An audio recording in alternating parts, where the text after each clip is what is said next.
What is up, YouTube, and welcome to this Marvel Cinematic Universe video. So if you're new to the channel, please consider leaving a like and a subscribe down below if you did enjoy the video.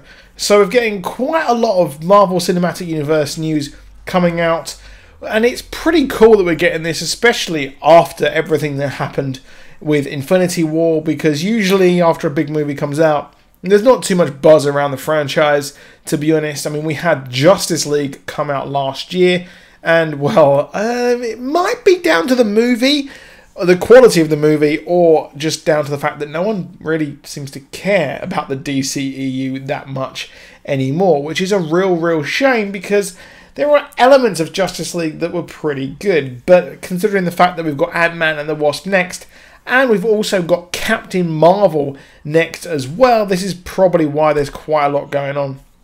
We've had Kevin Feige do a lot of interviews. This dude does a lot of interviews. I wonder how much he spends his time just doing interviews on pretty much everything to do with the Marvel Cinematic Universe. Now, while the Ant-Man and the Wasp is the next movie, we do have another movie coming out, which is Captain Marvel, of course, following the life of Carol Danvers, the second Captain Marvel, apart from Monica Rambeau, who is going to actually be in the movie.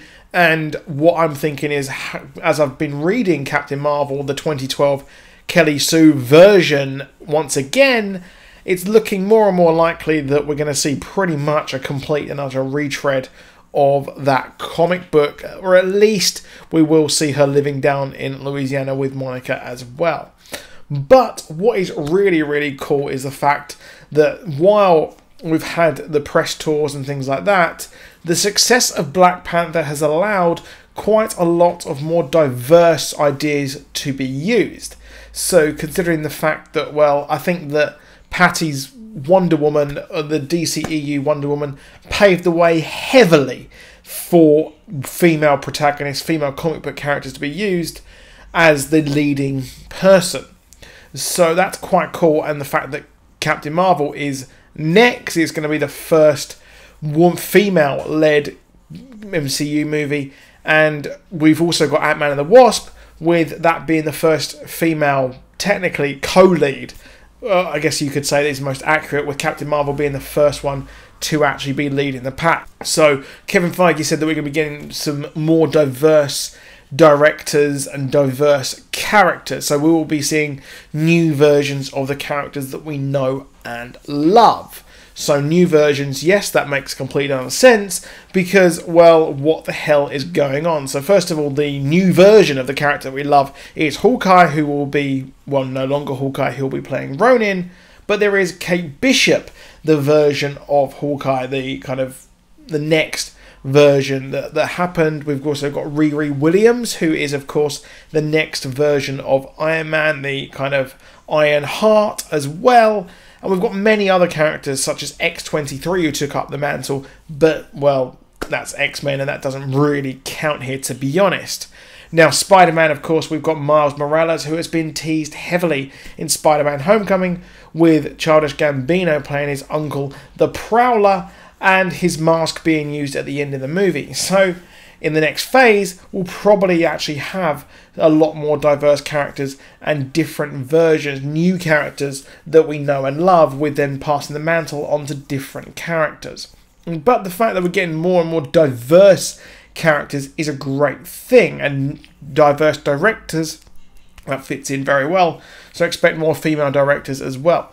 So with this in mind, one person was actually mentioned. One major diverse character is Miss Marvel. No, not the pre-Captain Marvel Carol Danvers. I'm talking about Kamala Khan, the Inhuman. So if you don't know who Kamala Khan is, she is a fantastic character, and I highly recommend going and checking out Kamala Khan's run on Miss Marvel. Kamala Khan is a Muslim teenager in New Jersey, and when the Terrigen Mists hit, which was when Black Bolt, after the events of Infinity, sent up all of the Terrigen Crystal Mists into the atmosphere, this then led to people going through the change and unlocking their inhuman abilities. This then allowed Kamala Khan to unlock her abilities as an inhuman, as a polymorph, so she can morph into many different things, she's strong, etc, blah blah blah, you get the point. So, Kevin Feige did mention why we're not getting her when we're getting Carol Danvers. Now, obviously the standpoint here is that Captain Marvel is a bigger character. Carol Danvers is an iconic character to a lot of people. A lot of people really do love her. She's been around since the 70s as Miss Marvel. That's one reason why. But the reason here, at least he's given here, is that, well, before we do a Kamala Khan movie, we need to have someone that she will look up to. Because in the comics, she looked up to Carol Danvers and she took on the mantle of Miss Marvel because that was taken. And at least Captain Marvel was taken and there was no one in the role of Miss Marvel, so she took on that moniker. So it's really, really awesome to see that that's going to be happening. So I really do highly expect that to happen next. Maybe not in the next phase, maybe the phase after, or I could be surprised and they may just launch in a Miss Marvel movie and she's inspired by the events of when Captain Marvel saves the day in Infinity War, the untitled Infinity War Part 2. Now, one thing which is really, really curious here is that the Russo brothers have hinted towards Guardians of the Galaxy 3. Now, let's not forget that, well, while a lot of people died, such as Black Panther, Peter Quill, Spider-Man, they all died in Avengers Infinity War, well, we all know that they've got sequels, and we all know that they're filming. We've got Guardians of the Galaxy 3, we've got Doctor Strange 2, we've got the sequel to Spider-Man Homecoming, so we know they're not dead. What? Because the Russo brothers have really vaguely hinted that a lot of these movies could actually be prequels and they could exist before Infinity War.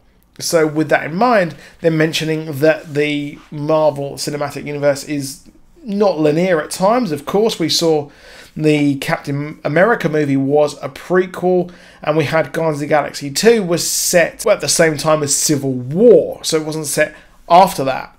And they've said that Guardians of the Galaxy 2 and then Infinity War, there was 4 years in between that. So there's 4 years of story in between those movies. So what we could see here is that Guardians of the Galaxy 3 could actually be a prequel. Now this makes a lot of sense. So if we think about them setting up the cosmic universe, if they're setting things up here in Guardians of the Galaxy 3, well, they could be setting up things to have appeared in Infinity War Part 2, and that would make sense. So things will appear and they'll be like, oh yeah, we exist, we met the Guardians, and then we'll find out how they met and what happened and things like that.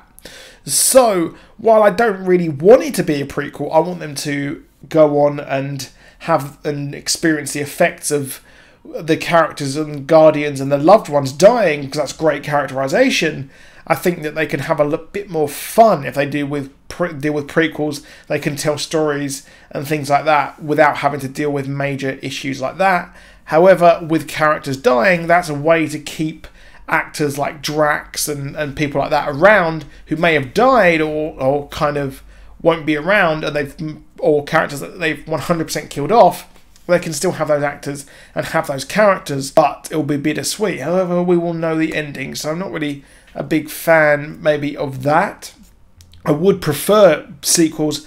Prequels I'm not really a big fan of. They work with things like Captain Marvel if you're trying to explain why and where she actually was when she's already been a huge character in the universe, but we haven't seen it yet, so we want to know where she's gone, where she's come from. And Captain America made sense for a prequel sense. And in some ways, Doctor Strange was a prequel, as well as it was existing around the same time as the Avengers and going forward. But what do you guys think? Do you think that we will have a Guardians of the Galaxy 3 prequel? It's not a prequel, I guess Avengers Infinity War prequel, I guess you could say, in the slightest. But that is it for this video. Please drop a like, please subscribe, and I'll see you soon. And goodbye.